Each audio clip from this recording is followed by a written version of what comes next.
Salam sejahtera Malaysia, terima kasih kerana menonton video-video dalam channel ini. Sebelum kita mula, jangan lupa untuk tekan tombol subscribe, share, like dan komen. Let's go! Salam sejahtera dan salam perpaduan. Berita seterusnya dipetik daripada Sinar Harian bertajuk Penyertaan KJ beri kelebihan kepada PN Muhammad Sanusi. Berita penuh, Kuala Lumpur. Penyertaan bekas Ketua Pemuda UMNO Khairi Jamaluddin Abu Bakar dalam Perikatan Nasional PN diyakini mampu memberi kelebihan kepada gabungan parti itu untuk berdepan 6 pilihan raya negeri PRN dalam masa terdekat. Bagaimanapun, Ketua Pengarah Pilihan Raya PN Datuk Seri Muhammad Sanusi MD Nor berkata, setakat ini belum ada pengesahan bahawa bekas Menteri Kesihatan itu akan menyertai parti berkenaan. Itu hanya spekulasi lagi, tapi insya Allah kalau beliau masuk PN, ia satu kelebihan untuk kita, katanya ringkas ketika diminta mengulas mengenai kabar angin bahawa Khairi akan menyertai PN selepas dipecat daripada UMNO baru-baru ini. Beliau berkata demikian dalam sidang akbar pada Iftar Ramadan kempen dana #ID Turki and Syria anjuran PAS Relief di sini pada Sabtu. Turut hadir Presiden PAS Tan Sri Abdul Ade Awang, Timbalan Presiden PAS Datuk Sri Tuan Ibrahim Tuan Man dan Naib Presiden PAS Datuk Idris Ahmad. Sementara itu, Tuan Ibrahim berkata, PAS Relief menyasarkan menyalurkan bantuan 100 buah rumah kontena bernilai RM3 juta kepada mangsa bencana gempa bumi di Turki menerusi kempen #Aid Turkey and Syria. Katanya setiap rumah kontena tersebut bernilai RM30,000 yang turut dilengkapi tandas dan bakal memberi lebih keselesaan kepada mangsa terlibat. Kita yakin boleh kumpul dana yang cukup untuk membiayai 100 rumah kontena ini jika 6,514 masjid seluruh negara boleh menyumbang. Sekarang di Turki dan Syria musim sejuk. Mangsa masih tinggal dalam kemah dan tandas pula berada di luar, jadi tidak selesa bagi mereka. Jika ada rumah kontena, ia bakal memberi keselesaan dalam tempo yang panjang buat mereka, ujarnya lagi. Sekian berita, salam Malaysia Madani. Salam sejahtera dan salam perpaduan kepada seluruh rakyat Malaysia.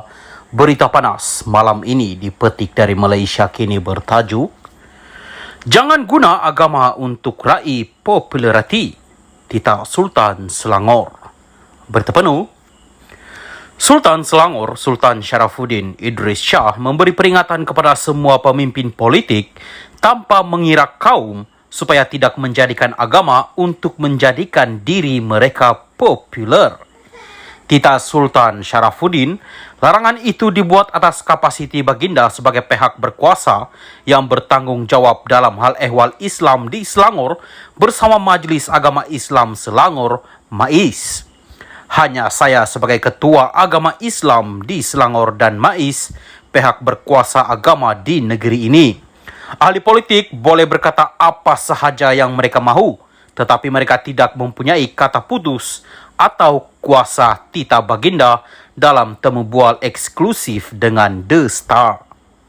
Sultan Sharafuddin juga dilaporkan menggesa ahli politik untuk membaca dan membuat rujukan sebelum mengulas kenyataan MAIS baru-baru ini bahawa haram bagi orang Islam mengunjungi rumah ibadat bukan Islam seperti kuil, gereja dan gurdawar untuk mengenali agama lain. Sambil menyifatkan pandangan MAIS sebagai betul dan jelas, baginda bertitah adalah baik untuk mengelakkan kekeliruan dan salah faham kerana terdapat undang-undang yang menghalang penyebaran agama lain kepada umat Islam. Pada masa sama, Sultan Sharafuddin bertitah tiada apa yang menghalang umat Islam daripada mengunjungi tempat ibadat lain tanpa mengambil bahagian dalam sebarang upacara atau amalan agama berkenaan. Tidak salah untuk menghadiri majlis perkahwinan atau berada di gereja misalnya, tetapi umat Islam hanya perlu memerhati. Begitu juga penganut Kristian, saya percaya tidak akan menyertai sembayang atau ritual di kuil Tau titanya kepada The Star. Kenyataan Mais merujuk kepada iklan dan risalah yang diedarkan melalui media sosial dan elektronik baru-baru ini berkenaan program projek artikel 11 Jom Ziarah Anjuran Impact Malaysia di bawah Kementerian Belia dan Sukan KBS. Penganjur program tersebut menjemput belia di Malaysia yang berminat untuk mengetahui dengan lebih lanjut mengenai pelbagai agama berlainan termasuk acara di gereja. Pada masa sama, baginda turut mengimbau kisah silamnya sewaktu almarhum datuknya Sultan Alam Shah menghadiri pertebalan Ratu Elizabeth II pada 1953 di gereja Westminster Abbey di London. Baginda baru pulang dari Mekah, kemudian berunding dengan Mufti Negeri jika berkenan untuk menghadiri pertebalan. Mufti berkata tidak ada salahnya asalkan beliau tidak mengambil bahagian dalam mana-mana ibadah titanya. Begitu juga Sultan Sharafuddin Bertita, ayahanda baginda almarhum Sultan Salahuddin Abdul Aziz Shah, diberitahu oleh Mufti bahawa dibenarkan memakai pingat dan lencana pada pakaian seragam baginda, termasuk yang menyerupai salib kerana itu bukan barangan keagamaan. Pada 13 Mac, pemimpin bersatu Badrul Hisham Shaharin mendakwa Impact Malaysia serta Menteri Belia dan Sukan Hana Yeoh menggunakan program Jom Ziarah sebagai sebahagian daripada unsur Kristian evangelis. Bagaimanapun, Impact Malaysia telah menafikan dakwaan itu dan Yeoh kemudiannya mengumumkan bahawa program itu telah diserahkan kepada Kementerian Perpaduan Negara.